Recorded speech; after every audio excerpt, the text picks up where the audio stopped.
زموږ ویډیو در سره لایک کړئ او سحر میډیا چینل در سره سبسکرایب کړئ. مننه. بسم الله الرحمن الرحیم.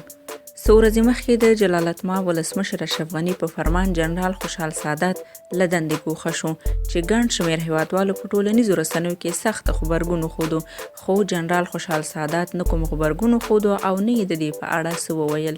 خو پرون ورځ جنرال خوشحال سادات په خپله رسمي فیسبوک پاڼه داسې لیکنه کړې وه: درنو هیوادوالو، د کورنیو چارو وزارت د امنیتي معین په حیث مې 11 میاشتې دنده ترسره کړه. د افغانستان د خلکو د غوښتنو د جلالتمآب جمهور رئیس د هدایاتو او د افغانستان د نافذه قوانینو سره سم مې خپله دنده د زورواکو، قانون ماتونکو او ترهګرو پر ضد په پوره تعهد سره سرته رسولې.